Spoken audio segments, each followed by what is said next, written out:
이재명 대통령은요 누군가에게 집을 팔라고 강요는 물론 설득한 적도 없어요. 네. 집을 파는 것이 유리한 상황을 만들겠다는 거야. 뭐 누구 보고 파는 게 어떻겠습니까? 팔아. 이렇게 한 적이 없다고 단 한 번도.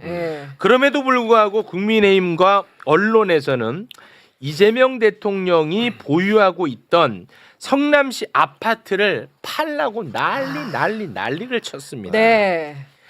참고로 이재명 대통령은 1주택자입니다. 1주택자. 그런데 직업적 특성상 본인의 집에서 살지 않죠. 그렇죠. 그래서 비거주 1주택자였어. 네. 네. 그런데 하도 난리를 치니까 이거를 팔았습니다. 네. 호가가 32억인데 시세보다 한참 낮게 29억에 내놨거든. 어. 1시간 만에 팔렸어. 1시간 만에. 그냥 끝났어 계약. 네. 그리고 그 집을 판 돈은 주식시장 ETF에 넣겠다. 오. 실제로 사고 그랬죠. 네. 예. 와. 이 실행력 그러니까 무엇?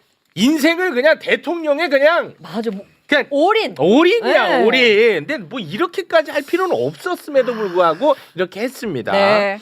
그런데 이것을 시세 차익을 챙겼다는 식으로 기사 제목을 뽑은 곳이 있었어요. 네. 소개 부탁드립니다. 자, 이재명 대통령 분당집 1시간도 안 돼 팔렸다. 3억 6천에 사서 시세 차익만 25억이다. 제목을 저렇게 뽑았어요. 요렇게 이제 뽑은 거야. 아. 그러자 이 기사를 링크 걸어서 기사를 네. 이재명 대통령이 글을 하나 올렸습니다. 소개 부탁드립니다. 이 기사는 왜 이리 악의적일까요? 시세 차익만 25억이라니. 내가 집을 산 게 1998년이고 새빵살이 전전하다 IMF 때 평생 처음이자 마지막으로 산 집입니다. 아이들 키워내며 젊은 시절을 보낸 집이라 돈보다도 몇 배나 애착 있는 집입니다. 돈 벌려고 산 집도 아니지만 내가 평생 죽어라 전문직으로 일하며 번 돈보다 더 많이 집값이 올라 한편 좋기는 하면서도 뭐 이런 황당한 경우가 있나. 이러면 누가 일하고 싶을까 하여 세상에 죄 짓는 느낌이었습니다. 진짜 솔직한 이야기다. 앞으로 퇴임하면 아이들 흔적과 젊은 시절의 추억을 더듬어가며 죽을 때까지 살고 싶었던 집입니다. 돈 때문에 산 것도 아닌 것처럼 돈 때문에 판 것도 아닙니다. 경제적으로 따지면 이익도 있을 것 같고 부동산 정책 총책임자로서 집 문제를 가지고 정치적 공격거리를 만들어주는 것보다 만인의 모범이 되어야 할 공직자로서의 책임을 다하자 싶어 판 것뿐입니다. 내가 이 집을 그대로 보유했더라면 그건 집값이 오를 것 같거나 누구 말처럼 재개발 이익이 있을 것 같아서가 아니라 내 인생과 아이들의 추억이 묻어있는 애착 인형 같은 것이어서입니다. 걔 눈에는 뭐만 보인다는 말이 있습니다. 시세 차익만 25억이라니 그 외에 또 다른 불법 행위 같은 게 있기라도 한다는 것인가요? 내가 부동산 투기라도 했다는 이미지를 씌우고 싶은 것이겠죠. 언론의 자유인이 용인해야 한다고 주장하면 인정은 하겠으나 나를 부동산 투기꾼 취급한 것은 분명 과하다고 생각됩니다. 진짜 솔직한 맞아요. 이야기를 구구절절 올릴 수밖에 없는 이 현실. 네. 하지만 마음이 좀 짠해요. 네, 묵묵히 밀고 갑니다. 네. 그랬더니 또 기사를 제목을 바꿨더라고. 뭐라고요? 바꿨어요? 이렇게 바꿨어. 분당 아파트 내놨다. 부동산 정상화 의지. 이렇게 바꿨어. 이렇게 이제 바로 바꿨습니다. 네. 자, 이렇게 되다 보니까 집 6채를 보여주긴 장동혁이. 저는 근데 솔직히 일단은 제 생각은 장동혁이가 6채를 팔든 안 팔든 12채를 더 챙기는 나는 솔직히 관심 없거든. 네. 그런데 장동혁은 대통령이 팔면 본인도 팔겠다고 약속을 했으니까 한 말이 있으니까. 한 말이 있으니까 잠깐 한번 좀 챙겨보고 가겠습니다. 본인이 일단 했던 약속부터 영상으로 보겠습니다. 우리 장 대표님. 시간이네. 혼자 왔어요. 혼자 왔어요. 여유 있는. 부동산을 가셔야 되는 거 아닌가? 오후에. 오후에. 빨리 집 하십시다 우리 장 대표님. 장 대표님. 짐 6채 빨리 파셔야 된다니까요. 다 팔아야 돼요. 예. 아 이거 다 주택자 이거 난리 났어요 이거. 끝나고 우리 같이 고기국수. 대통령 발언은 받을게요. 대통령 발언은 받을게요. 아. 야, 지금 얘기했네. 자, 이거 약속을 했단 말이야. 네. 대통령 팔면 팔게요. 대통령 팔았잖아. 팔았죠. 그럼 이제 장동혁이 입장 내야 될 거 아니야. 네. 페북에 입장을 냈더만요. 자, 장동혁은 페북에다 글을 올려서 대통령은 29억의 분당 아파트 매물로 내놓으셨는데 2억 원도 채 안 되는 제 여의도 오피스텔은 팔려고 내놔도 보러 오시는 분도 안 계시네요. 누구처럼 똘똘한 한 채가 아니어서 그런 모양입니다. 싸게 내놓으면 팔려. 그렇죠. 네. 대통령과 약속했으니 제 오피스텔을 빨리 팔아야 하는데 제가 산 가격으로 제 오피스텔 매수하실 분 찾습니다. 가격 절충 가능하고요. 가족과 함께 살고 있는 구로구 아파트, 지역구 보령시 아파트는 처분할 수 없고 어머니가 살고 계신 시골집, 장모님이 살고 계신 아파트는 당장 두 분을 길거리에 나앉으시라고 할 수도 없어서 고민입니다. 라고 글을 올렸습니다. 절대 손해는 안 보겠다. 내가 산 가격은 받아야겠다. 아이고. 뭐 알아서 해라. 뭐 나는 솔직히 관심도 없다. 하여튼 뭐하든 알아서 해. 어찌됐든 약속 지키지 않는 정치인으로 나는 일단은 기억하도록 하겠습니다. 네. 이런 와중에 정말 심각한 정치인은 따로 있어요. 누군데? 바로 안철수거든. 오랜만인데요, 안철수? 우리 시대에 정말 도움이 안 되는 정치인이라고 개인적으로 생각합니다. 네. 여기서 또 바로 장난질 들어가거든요. 자, SNS 글을 올렸습니다. 제목은 이재명 대통령이 29억 아파트, 현금 27억 원 가진 슈퍼리치만 살 수 있는 집 아닙니까? 라고 제목을 달았고요. 이재명 대통령이 분당 아파트를 29억에 매물로 내놨습니다. 부동산 정상화의 의지를 몸소 보여주겠다고 하나 이는 하나만 알고 둘은 모르는 단견입니다. 이재명 대통령의 29억 아파트는 누구나 아무나 살 수 없습니다. 지난해 10월 15일 대출 규제로 25억 초과 주택은 대출이 최대 2억 원에 그치기 때문에 최소 27억 원의 현금을 갖고 있어야 합니다. 매수자는 극소수의 슈퍼리치에 국한되지 않겠습니까?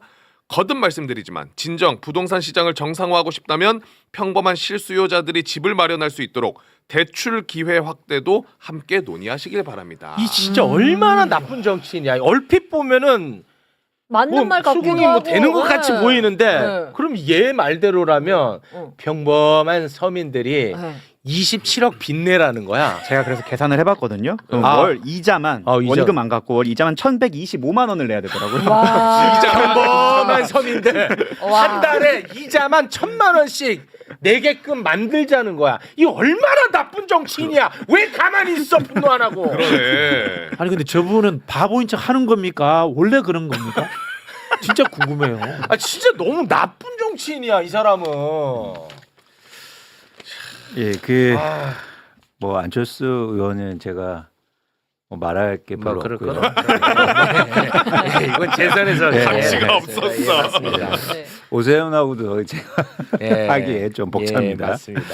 일단 이재명 대통령이 보유하고 있고 그동안 실거주한 아파트를 파는 걸 보면서 저는 두 가지 생각이 들었는데요. 아, 한국의 부동산 공화국 진짜 끝낼 수 있겠다. 아. 그리고 두 번째는 그동안 다른 사람들은 뭐 했나 그런 생각이 들었어요. 그러니까 뭐냐면 수많은 정치인들, 수많은 예를 들어서 뭐 정치를 하거나 정책을 만든 사람들이 한국의 부동산 뭐 안정화시켜야 된다, 공화국 끝내야 된다 그렇게 외쳐댔죠. 그런데 가장 큰 문제는 본인이 아무것도 하지 않았던 게 가장 큰 문제였어요. 그랬더니 누가 따릅니까? 근데 이재명 대통령은 스스로 그거를 결단한 거죠. 그리고 몸소 보여주고 있는 거고. 그래서 이 지점에 대해서 그러니까 그 사항만 좀 살펴볼 필요가 있는데 네. 일단 이재명 대통령은 분당의 아파트를 1998년도 외환위기 때 샀단 말이에요. 네, 그랬더라고요. 그때 당시에 3억 6천만 원에 매입했는데요. 네. 뭐 아시겠지만 IMF 때입니다. 그때 3억 6천의 가치는 어느 정도였냐면 강남의 음마 아파트를 두 채 살 수 있는 가격이었어요. 그래요? 그러니까 우리가 그래? 지금만 보면 아, 그래. 뭐 20억을 이익 받나 그런 게 아니라 엄청나게 큰 돈을요. 그냥 내가 살고 싶은 아파트를 산 거예요. 투자나 투기 목적으로 샀으면 강남이 두 채 샀겠지. 그동안 그렇게 하는 사람들처럼 그런데 그냥 나 저 집 너무 살고 싶다 지나치면서 본 그 집을 샀단 말이에요. 그 산집을 그 이후로 무려 28년간 거주해요. 네. 수도권에서 자기 집에 28년간 거주한 사람은요 5%밖에 되지 않아요. 전부 다 교육 문제, 자식 잘하면 다 강남으로 이사 가죠. 그리고 돈 벌려면 집 팔아서 또 강남 가죠. 갈아타기도 이사 다니죠. 갈아타기 네. 하죠. 다주택자 됐는데 한 번도 그렇지 않고 거의 30년 기간 동안 한 집에 아이들을 길러내고 계속 그 집에 거주했단 말이에요. 놀랍지 않습니까? 네. 사실은 사회 지배층이었잖아요. 변호사고. 네. 그런데 그런 유혹이 컸을 거 아닙니까? 야, 여기 강남 사면 아파트 하면 돈 벌 수 있어. 또 애들 중학교 가는데 강남에 파락군 보내야 되지 않아? 그런데 한 번도 그러지 않았단 말이에요. 그 집을 그냥 오랫동안 살고 그냥 돈 벌려고 산 것도 아니에요. 돈 벌려면 강남에 샀겠지. 그런데 그런 사람이 그렇게 애착 있는 아파트를 파는데 저렇게 돈 벌었냐 그러면서 안철수 따위가 저런 얘기를 한다? 저는 상대할 가치가 없다고 보고 있어요. 아유. 차원이 다른 얘기예요. 괜히 상대해서 죄송합니다. 네, 죄송합니다. 내가 너무 열받아가지고 하고 싶었어요. 네. 죄송합니다. 그러니까 말이 안 되는 얘기를 지금 하고 있어서 죄송합니다. 그러니까 저는 사실은 이 얘기를 듣고 저는 너무 감동이었다. 진짜 대한민국. 근데 저는 더 놀라운 게 제가 사실은요. 이재명 대통령이 싱가포르 출장 가셨잖아요. 네. 출장 갔잖아요. 그래서 좀 이제는 부동산 이슈가 좀 잠잠해졌거니. 네. 거기 회의도 하고. 바쁘지. 그래, 다른 일 할 순방 테니까. 중에. 근데 가자마자 또 X에 글을 내요. 그 부동산을 또 올렸더라고요. 싱가포르에서도. 가자마자. 그리고 또 교민 간담회 하는데 뭐라는 줄 아십니까? 교민들이 집값 너무 올라서 고국 가기가 너무 두렵습니다. 그랬어요? 그렇게 질문을 하니까 몰랐네. 내가 집 때문에 고민 안 하게 해줄 테니까 고국에 다시 돌아오시라. 와, 그랬어? 그러니까 뭐냐면 이건 진짜다. 요건 진짜야. 이건 진짜다. 이거 와. 진짜 대한민국 진짜 좋아지겠구나. 와. 이런 생각이 너무 드는 거예요. 와. 그러니까 저도 요만큼의 의심이 있는 거죠. 다 혹시나 혹시나 딴 말 할 수도 있겠구나.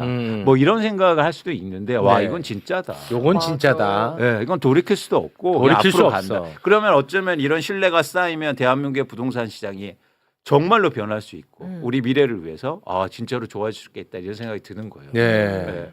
그러면서 이제 중요한 게 이런 의지가 너무 강력하니까 사실은 시장에 실제로 먹힌다는 거죠. 네. 그래서 지난주에 아주 의미 있는 뉴스가 나왔습니다. 오. 제가 이제 가장 주목해서 보는 거잖아요. 네. 네. 강남 아파트가 떨어져야 된다. 그렇지. 그게 네. 핵심이라고 했죠. 그러니까 왜냐하면 이렇게 계속 밀고 있는데 그게 실제로 시장에 먹히지 않는 단기적으로라도 그러면 추진력이 떨어질 수 있단 말이에요. 당연하죠. 무슨 얘기냐면 자꾸 부동산 정상화 얘기하는데 강남의 집값은 오히려 올라요. 그렇지. 그러면 정책 부작용이야 그렇지. 또 문재인 시즌 2야 이러겠죠. 네. 그런데 지난주에 드디어 강남 아파트 하락이 가격 하락이 시작됐어요. 시작됐어. 어허. 1번을 보실래요? 1번 빨리 보여줘. 제발 좀. 진짜 중요해. 주황색이 강남. 예. 예. 그러니까 강남 아파트 가격이 드디어 지난주 통계 자료로 하락을 시작했습니다. 저거는 이제 와. 매매가 딱 된 거죠. 그렇죠. 예. 마치 이렇게 하락하니까 아이고 조금밖에 안 하락했네 또 이런 식으로 해석하는데 네, 네. 아니요. 자산 시장은 추세가 중요한 겁니다. 드디어 하락세로 돌입했다는 게 중요하고 네. 다른 지역 보세요. 다른 지역보다 더 빠르게 하락하잖아요. 사실은 강남의 아파트가 다른 지역보다 이렇게 크게 하락한 적은 역사상 별로 없어요. 오. 그죠? 강남 집값이 누가 빠진다고 생각하겠어요. 그렇지. 그러니까 굉장히 이례적인 현상들이 일어나고 있고 이거는 전형적으로 대통령이 만들어내고 있는 효과입니다. 그러니까 이렇게 시장에 실제로 변화가 있다는 건 뭐냐면 이제 정책의 추동력, 추진력이 굉장히 높아질 수 있다는 거예요. 자신감을 얻었죠. 네. 제가 볼 때는 이재명 대통령이 진짜 자신감을 이게 얻는 것 같아요. 이걸 보는 순간. 그러니까 막 솔직히 좀 자랑도 하고 싶어. 네. 마음이 좀 드는 거죠. 네. 그런 게 너무 좋다. 사실 여기서 강남 집값이 올라보면 그럼 어떻게 우리만 해도 욕 먹는다니까. 맞습니다. 니들이 뭐 된다고 하더니 뭐 입만 떠들었지. 저거 이빨 다 뽑아야 된다고 난리칠 거야. 그렇죠. 아니, 그거 맞잖아요. 맞습니다. 네. 그래서 저는 가장 중요하게 계속 강조했던 게 시장에 실제적으로 변화가 일어나야 된다. 그게 핵심이야. 이걸 강조했잖아요. 네. 근데 일어나고 시작된 거예요. 야. 의미가 있고 제가 네. 예측하건대 이런 하락폭이 이제 점점 더 커질 겁니다. 아. 그 근거가 있어요. 다음 장을 보시면 네. 제가 계속 말씀드리지만 강남의 아파트의 매도 물량이 굉장히 빠른 속도로 증가하고 있단 말이에요. 매도 물량 예. 증가하고 있습니다. 그러니까 집을 갖고 있는 사람들이 최근 들어서 내놓는 이재명 거야. 대통령의 부동산 발언을 시작한 이후로 거의 3,500건을 증가시키고 있어요. 빨리 팔아야겠다고 생각하는 거예요. 그렇지. 야, 강남에만 이런 거예요? 그렇습니다. 와. 강남 부만. 그러면 살려는 사람들은 정체돼 있거나 줄고 있는 상황 속에서 팔려는 사람들이 많이 증가하니까 아파트 가격은 떨어질 수 그렇죠. 없죠. 떨어지죠. 안 팔리니까 그렇습니다. 가격 그럼 더 떨어뜨려야지. 싸게 내놓겠지. 그렇죠. 자꾸 안 팔린다는 얘기하지 마. 이재명 대통령이 1시간 만에 팔렸잖아. 왜냐? 맞아요. 시세보다 싸니까. 대폭락 크게 쳐서 내놨으니까. 그게 시장이에요. 그게 시장이야. 가격만 싸게 하면 왜 안 팔립니까? 왜 안 팔려? 싸게 팔기 싫으니까 안 팔리는 그래. 거예요. 그러니까 산 그런 가격으로. 상황이 시작되고 있다. 네. 그런데 여기서 어떤 얘기를 하냐면 또 강남 아파트 막 떨어지면 막 그 사람들 좀 불쌍한 거 하냐? 막 이런 얘기가 들려요. 왜 강남만 얘기하냐? 아니 저보고 실제로 네. 뭐 강남에 원한 생겼냐? 뭐 강남에 뭐 근데 뭐 그런 얘기 한단 말이죠. 아, 네. 근데 우리가 강남의 부동산 시장, 강남 아파트 가격을 얘기하는 명확한 이유가 있어요. 네. 그건 뭐냐면 세 번째 보여주세요. 세 번째. 강남이 수도권, 그렇지. 서울의 다른 지역, 그리고 영향을 전국의 주잖아. 우리나라 부동산의 정상화 그리고 안정화를 가장 방해하기 때문에. 그렇습니다. 그래서 강남 아파트가 안정되고 강남 아파트 가격이 하락해야 된다는 거죠. 네. 그런데 여러분들이 꼭 아셔야 될 거가 있어요. 강남 아파트가 그럼 얼마큼 빠져야 되느냐 이런 측면뿐만 아니라 네. 강남 아파트는 과연 얼마나 올랐을까? 그런 차원에서 4번을 한번 볼게요. 4번. 이건 강남 도곡동의 렉슬이라는 아파트 단지 26평 아파트의 매매 가격입니다. 얼마예요? 얼마예요 이게? 이게 현재 31억 원입니다. 평당 1억 원이 넘네요. 잘 기울기가 와. 이렇게 그렇죠. 커? 여기서 주목할 게 있어요. 뭐냐면 최근 8년 동안 집값이 20억 원이 올랐다고요. 8년 동안 20억이 올랐어? 8년 동안 20억이요. 아. 우리가 모르지겠지만 여러분 강남 집값은요 충격적인 상황 이렇게 폭등했다고요. 제가 이걸 통해서 말씀드리고 싶은 건 뭐냐면 강남 아파트 떨어져도 됩니다. 와. 많이 올랐잖아요. 맞아. 많이 올랐잖아요. 와, 이거 떨어져도 된단 말이에요. 근데 지금 뭐 3, 4억 뭐 2, 3억 떨어졌다고 아이고 큰 폭에 떨어졌네? 아니요. 8년 동안 20억 올랐다고요. 20억이 올랐어. 와. 진짜 많이 올랐다. 와, 뭐 이렇게까지 올라? 놀랍지만 20억을 벌 수 있는 직종이 있을까요? 와, 아니 근데 어떻게 그러니까 이렇게 놀랍지 않습니까? 이렇기 때문에 모두 다 강남만 사고 싶었고 강남처럼 되고 싶었던 거예요. 아. 이게 한국의 부동산의 문제를 만든 가장 근원적인 문제였던 거예요. 그렇기 때문에 강남 아파트를 우리가 얘기하는 거고 이런 지역이 예를 들어서 투자를 훨씬 더 많이 보유하고 있고 집값이 많이 올랐다는 거예요. 예. 그런데 생각해 보세요. 지금 일단 이재명 대통령이 이 양도세 중과를 그러니까 하겠다는 거 아닙니까? 그렇습니다. 다주택자에 대해서 얼마나 내는지 한번 볼게요. 예를 들어서 한번 계산해 봤는데 이 아파트를 현재 판다고 할게요. 2017년도에 매수한 뒤에 그다음에 양도차익이 20억 생기지 않았습니까? 20억 챙겼죠. 20억 생겼죠. 여기에 보시면 이거 이제 제가 계산해 본 건데 금액을 우리가 같이 보시자고요. 네. 과연 세금이 얼마나 되는지. 궁금하다. 일단 1가구 1주택자가 8년 동안 실제로 거주하고 보유했어요. 그러면 양도세를 지금 판다고 했을 때 1억 6천만 원밖에 내지 않습니다. 그래. 20억 벌었는데 네. 한 18억 자, 남네. 자, 무슨 얘기를 드리자고 싶으냐면 살 거 다 살고. 그렇죠. 그런데 이 기간 동안 예를 들어서 연봉을 20억 벌었잖아요. 세금을 그럼 과연 얼마나 냈을까요? 네네. 9억 정도 내야 될 거예요. 그렇습니다. 아니 우리나라는 너무 노동의 가치를 저평가해. 그러니까 부동산만 돈으로 보면요. 이건 그냥 뭐 세금도 안 내고 그냥 자기가 살면서 돈 벌던 시대였어요. 그동안 아니 최근 본인이 10년간. 살 거 다 살고. 네. 벌거 어마어마하게 진짜 이거 벌고. 너무 심하다 불공정이. 이거 불공정이야. 그렇죠. 이게 정상화. 이따도 다시 말씀드리겠지만 그러면 그렇다고 쳐요. 내가 그냥 샀어. 거주하려고. 그래서 집값이 오른 거니까. 근데 두 번째 볼게요.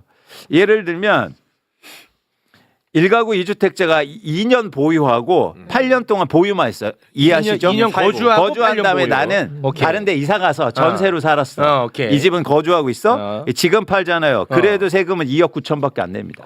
노동보다 훨씬 낫네요. 훨씬 크죠. 와. 그렇기 때문에 우리나라는 뭐냐면 1가구 1주택자인데 거주하지 않는 집이 많은 이유예요. 아 그렇겠네. 이해하셨죠? 예. 네. 그러니까 비거주자 얘기를 하는 거예요. 그러니까 요거 2년 거주하고 8년 보유한 케이스는 사실상 뭐 각자 입장은 다 다르긴 하겠습니다만 이거는 뭐 투자 목적이라고 봐야지. 그렇죠. 그렇잖아. 그렇죠. 맞습니다. 맞습니다. 솔직하게 얘기하고 가. 아. 그리고 세 번째 여기서부터 이제 지금에 해당되는 건데 1가구 2주택자예요. 네. 2년 거주하고 8년을 보유했을 경우에 2026년 5월에 매도하면 그래도 세금을 7억 6천만 원 정도 내요. 그래도 많이 버네. 그래도 많이 벌죠. 네. 그런데 여기서 중요합니다. 5월 이후에 양도세가 중과되잖아요. 음. 그러면 13억 6천만 원을 내야 돼요. 오. 자, 커지죠. 네. 그래서 얼마큼 더 내야 됩니까? 쉽게 말해서 6억을 더 내야 돼요. 한 요- 2배 더 내야 되네. 네. 어. 그래서 예를 들어서 2억, 3억 싸게 하는 거는 그래도 돈 남는 거예요. 남는 거야. 이해하셨죠? 그렇지. 네. 최소한 제가 볼 때 5억 싸게 내놔요. 5억 싸게 내놔야 돼. 아, 그러니까 이제 강남 아파트 값이 한 5, 6억 정도 떨어진다고 봐야겠네. 그러면 어떻게 되냐면 제가 계산하잖아요. 그래서 20% 하락해야 된다. 20%네, 그게. 네. 아. 그래야 제가 볼 때 이거는 공정하다. 그래서 20% 떨어지면 사실은 오히려 돈 버는 거다. 그거. 아. 네. 그런 얘기를 계속 드리는 겁니다. 오케이, 이제 정확하게 알겠습니다. 그렇죠. 아. 그래서 이걸 통해서 말씀드리고 싶은 게 이제 그거예요. 뭐 강남의 아파트에 떨어지니까 아유 그 사람들 아니요. 그 사람들 걱정할 필요가 없으세요. 좀 그만해. 걱정. 네. 이미 그 많이 사람 걱정을 올랐으니까. 예. 엄청나게 올랐다. 네. 엄청나게. 재벌 걱정, 연예인 걱정하는 거네. 네, 그러니까. 그리고 투자에 실패한 거지. 그분들이 뭐 다른 걸 했다가 뭐 좋은 일을 했다 그런 게 아니잖아요. 사실 네. 국가 재정에 도움이 하나도 안 되는 그냥 부동산 갖고 있었던 것뿐인 거니까. 그렇습니다. 네. 그래서 우리가 이제 오늘 말씀드리고 싶은 게 있어요. 이제 대통령도 그리고 많은 사람들이 이제 한국의 부동산 정상화 그리고 안정화를 얘기하는데 이건 뭘까? 아까 누구 안철수 같은 사람이 나오니까 그래요. 예를 들어서 안철수가 나와서 부동산 안정은 무주택자가 집을 살 수 있게 해주는 거지. 이런 순간 갑자기 혼란스럽단 말이에요. 맞아. 그러면 대출 많이 해주는 게 안정화 아닐까? 이런 27억 대출. 그렇죠. 그래서 우리가 이게 일종의 공론화가 일단 돼야 돼요. 한국의 부동산 안정화라는 건 뭘까? 그리고 정상화라는 뭘까? 그런 차원에서 제가 제 나름대로의 제시를 좀 해보는 겁니다. 네. 여섯 번째를 보여드릴게요. 첫 번째는 제가 계속 말씀드린 것처럼 일단 무주택자가 주택을 매입할 가능한 수준의 주택 가격이 돼야 된다. 그게 핵심이지. 예. 오. 근데 서울의 아파트 주택은 지금 중간 소득의 가구가 대출을 일으켜서 살 수 있는 아파트의 양이 100채 중에서 3채밖에 안 된단 말이에요. 이거 강조했잖아요. 강조했었어. 근데 이게 10채 정도는 증가해야 된다. 아. 그러려면 집값이 최소한 20%에서 30%는 떨어져야 돼요. 최소한. 그리고 특히 많이 오른 지역이.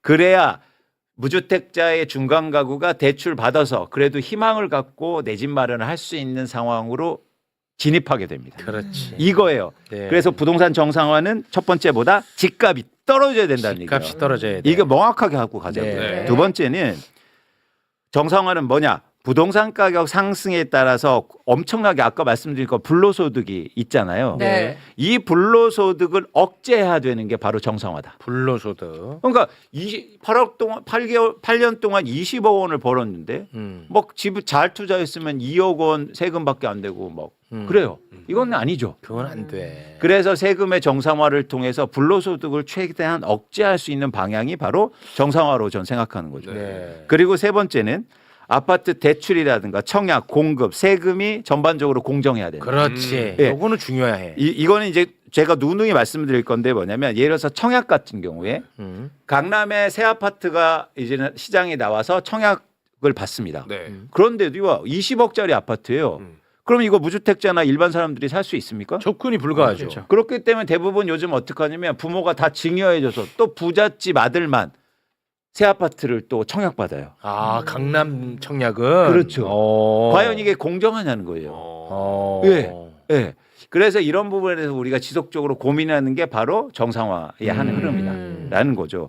그래서 이 세 가지 기준을 갖고 우리가 부동산 정상화에 대한 논의를 계속 해볼 필요가 있다는 거죠. 자, 그런 차원에서 다음 장을 보시면 이제 첫 번째, 그러면 아파트 가격이 떨어져야 되잖아요. 네. 그죠?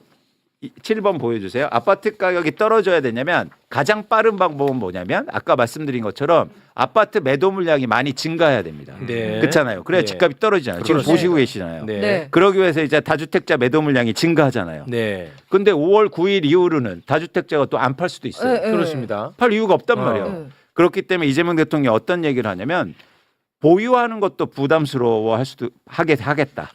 이따도 다시 말씀드리겠지만 네. 또 하나 아파트를 팔 수 있는 계층은 그러니까 사람들은 세 종류예요. 첫 번째 내 집에 살고 있는 사람 이건 파괴하면 안 되죠. 억지로. 네. 두 번째는 뭐냐면 다주택자들 이거 지금 매물이 나오는 거잖아요. 네. 세 번째가 있거든요. 1가구 1주택자인데 거주하고 있지 않는 사람들. 이 매물이 증가해야 상대적으로 집값 안정이 빠를 수 있다고요. 네. 그래서 1가구 비거주자들, 1가구 1주택자인데 거주하지 않는 사람들에 대해서도 이제 앞으로 세금이라든가 방향성이 잡혀야 돼요. 그래야 집값이 떨어질 수 있단 말이에요. 네. 그래서 우리가 이제는 한국의 부동산의 방향성을 실거주자 중심으로 가자. 실거주로 가야지. 이걸 계속 강조하는 겁니다. 실거주. 그렇죠. 그래서 그런 차원에 가면 주택 가격이 안정화되면서 정상화되는 굉장히 빠른 거다. 자, 요런 얘기를 하면 또 이런 사례를 또 들고 와갖고 눈물 흘립니다. 네. 언론은 뭐냐. 뭐 예를 들어서 여기저기 돌아다녀야 되는 직업군. 직업군이 네. 뭐 예를 들어서 뭐 군인이라든지 아니면 뭐 근무지가 공무원이라든지 네. 이거 어떻게 할 거냐고 막 눈물 짓고 난리칩니다. 네, 그럴 때. 노후지.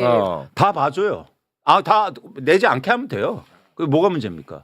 다 검증이 되잖아요.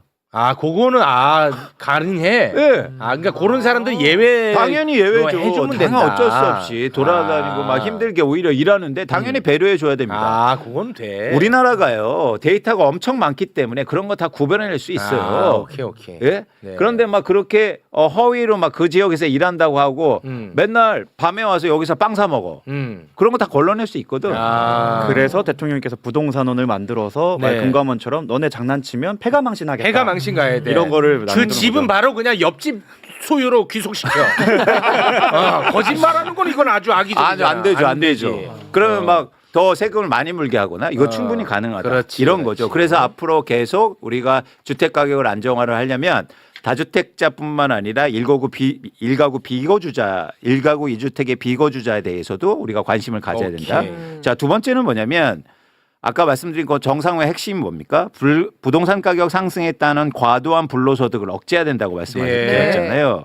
그래서 일단 계속 강조하지만 제가 보유세가 정상화돼야 됩니다. 보유세를 올리자는 말씀을 드리는 게 아니에요. 아니요. 무슨 얘기냐면 예를 들어서 아까 8번을 한번 보여주세요. 8번을 한번 볼게요. 네. 불로소득 억제 이거 말하는 건가요? 예. 지금 예를 들어서 우리가 불로소득 억제죠. 예를 들어서 아까 그 도공렉스를 갖고 있은 경우에 보유세를 얼마나 냈냐면 8년 동안요. 8년 재산세하고 종부세 포함해서 3,300만 원밖에 내지 않았어요. 8년 동안 8년 토탈이에요, 이거는? 네. 아, 8년 토탈 3,300만 원이야? 네. 가스비도 저거보다 많이. 아니, 이거는 너무 적은 거 아닌가? 8년 동안요. 집값은 20억 원이 올랐는데 종부세는요 3,300만 원 냈다고요. 그 왜 이렇게 낮은 거예요, 얘는? 우리나라 보유세가 낮기 때문입니다. 보유세. 낮기 때문에 너무 많네. 다 빼주고 뭐 평수 작다고 해서 또 빼주고 이러니까 보유세가 현저히 낮은 거예요. 현저히 낮네, 진짜. 그러니까 보유세를 올리자는 말씀을 드린 게 아니에요. 아니에요. 정상화다. 이게 너무 심한 거 아닙니까? 아까 말씀드린 것처럼 없지만 가스나 전기료보다 적게 낼 수도 있어요. 이건 너무 심하다. 너무 심하다. 이런 정상화 하나. 두 번째 방향성은 뭡니까? 제가 계속 주장하는 거잖아요. 고가 주택의 아파트에 대해서는 분명히 보유세를 인상시켜야 된다. 50억 이상 고가 이거는 주택. 부담스럽게. 예를 들어서 그래서 예를 들어서 40억, 50억 원에서 1년 동안 1%의 보유세를 내게 하면 1년 동안 4천만 원 되는 거잖아요.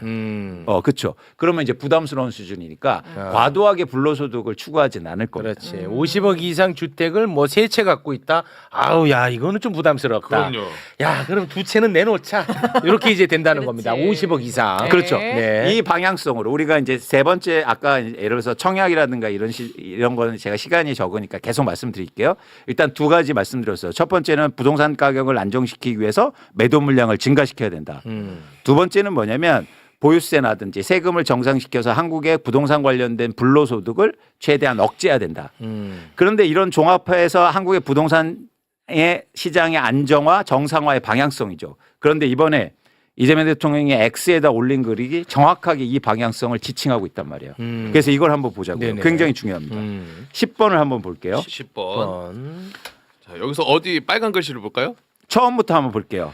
이재명 정부는 강력한 금융, 세제, 규제를 통하여 2026년 5월 9일이 지난 후에도 다주택자들이 양도세 중과를 감수하고 매각하는 것이 이익인 상황을 만들 겁니다. 또 그렇게 할 수밖에 없습니다. 자, 여기서 끊을게요. 일단 중요합니다. 여기서 정책의 신뢰를 가져가겠다. 예. 그동안 가장 큰 문제가 뭐냐면 어떤 정책이 만들어져서 그 정책에 따랐는데 나중에는 오히려 그 따른 사람이 손해됐어요. 그거 최악이야. 예를 들어서 두 가지죠. 그 정책이 도입돼서 막 부동산 시장 안정화될 때 같아서 집 팔았어. 그랬더니 더 올라. 짜증나요, 안 나요? 짜증나지. 엄청 화나지 않나요? 살아있는 사례가 접니다. 2019년에 정부를 믿고 집을 팔고 전세로 들어갔습니다. 어허. 그러고서 그 전세가의 2배로 매매를 뛰더라고요. 그 이후로 부동산 그 정책을 믿지 못하고 있었어요. 맞아요. 그리고 또 한 가지 두 번째죠. 이번에 싱가포르에서도 교민이 바로 질문한 거예요. 뭐냐면 정부를 믿고 그동안 계속 무주택자로 남아 있었어요. 집값은 계속 올라. 누가 정부를 믿습니까? 그렇지. 그래서 계속 시장에서 하는 얘기들 그런 투기꾼들이 가장 한 말이 뭐였냐면 정부 정책 반대로 해. 반대로 정말 그 정부가 규제하면 그 지역 가서 살아. 아. 너무 진짜 뼈 아픈 사실이다. 누가 믿었냐고요. 뼈 아픈 사실이야.